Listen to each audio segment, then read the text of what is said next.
Hello, everyone. Welcome to the grand finale of our journey into social intelligence. We have all met someone who possesses a certain something. The moment they enter a room, the energy shifts. People lean in when they speak. They don't necessarily have the loudest voice or the most impressive resume, yet they possess an invisible pull, a magnetic quality we call charisma. For a long time, we believed that charisma was an innate gift that you were either born with it or you weren't. But modern psychology tells us a different story. Charisma is not a magic spell. It is a set of behaviors. It is a combination of specific mental states and social skills that anyone can learn and master. True charisma is not about making people admire you. It is about making people feel admired. It is the art of focusing your presence so intensely on another person that they feel seen, heard, and valued in a way they rarely experience. In today's final shadowing session of this season, we will break down the science of charisma. We will learn how to balance power and warmth, and how to move from being a speaker to being a leader. Let us unlock the magnet within. Let us master the art of influence. Part 1. The Charisma Triangle: Presence, Power, and Warmth. To understand charisma, we must look at what psychologists call the charisma triangle. For a person to be truly magnetic, they must balance three core elements: presence, power, and warmth. First is presence. Presence is the ability to be completely here. In a world of digital distractions, total presence is a rare and precious gift. When you are present, you are not thinking about your next sentence or checking your phone, you are fully absorbed in the other person. This creates an instant bond of trust. Second is power. Power is not about dominance or aggression. It is the perception of competence, strength, or status. It is the confidence in your voice, the steadiness of your gaze, and the belief in your own value. Power without warmth, however, is perceived as cold and arrogant. Third is warmth. Warmth is the perception of kindness, empathy, and acceptance. It is the smile that reaches the eyes and the genuine interest in another's story. Power without warmth is cold. Warmth without power is weak. The most charismatic people in the world exist at the intersection of all three. They have the power to lead, the warmth to connect, and the presence to make you feel like you are the only person in the world. This balance is what creates the magnetic pull. Part 2. The Art of the Invisible Influence.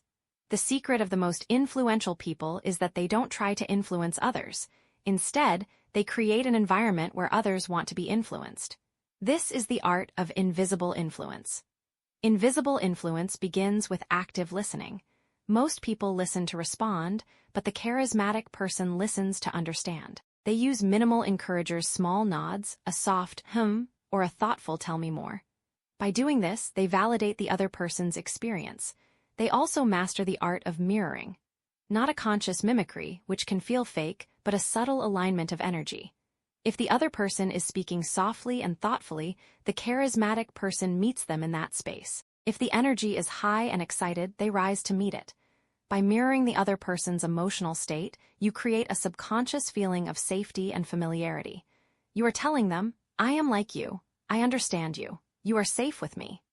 When people feel safe and understood, their defenses drop, and they naturally become open to your ideas and your leadership. Part 3. The Psychology of Framing and Priming. Beyond presence and warmth, charisma involves the strategic use of framing. Framing is the ability to define the narrative of a situation. The person who controls the frame controls the outcome. Consider the difference between these two frames. One person says, I'm sorry to bother you, but do you have a minute?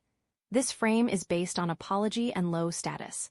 The charismatic person says, I have something exciting to share with you, do you have a minute? This frame is based on value and high status. The situation is the same, but the frame is different. One asks for a favor, the other offers a gift. Charismatic people also use priming, the act of planting a positive seed in the other person's mind before the main conversation begins. They might start with a genuine, specific compliment or a shared positive memory.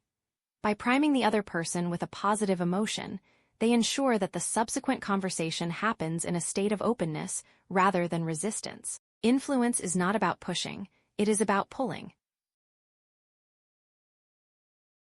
Part 4. Ethical Influence and the Legacy of Charisma. With great power comes great responsibility. The tools of charisma can be used for two very different purposes: manipulation or inspiration. Manipulation is using charisma to serve your own ego to get what you want at the expense of others. It is a short-term game. Eventually, people realize they are being played, and the trust is broken forever. Inspiration, however, is using charisma to serve a higher purpose. It is using your influence to lift others up, to empower them, and to lead them toward a vision that benefits everyone. This is the difference between a boss and a leader. A boss uses power to command. A leader uses charisma to inspire. As you practice your English today, imagine yourself as an inspiring leader. Do not just mimic the words, mimic the energy of someone who truly cares about others. Let your voice be a blend of power and warmth. Fluency is the vehicle, but charisma is the engine. When you combine a polished language with a magnetic presence, you no longer just communicate, you transform the people around you. You become a catalyst for positive change.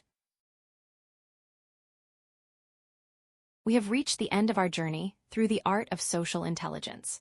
From the wisdom of silence to the science of charisma, you now possess the tools to navigate any social landscape with grace and power. Remember, charisma is not a mask you put on. It is a version of yourself that you unlock. It is the result of combining your internal strength with a sincere love for others. If this series has helped you find your voice and your confidence, please leave a like and subscribe to our community. I would love to hear in the comments, which of the skills we've learned in this season, silence, eloquence, grace, boundaries, or charisma, do you feel you need to practice the most? Thank you for your dedication, your growth, and your beautiful presence. Stay magnetic, stay humble, and I will see you in the next season. Goodbye.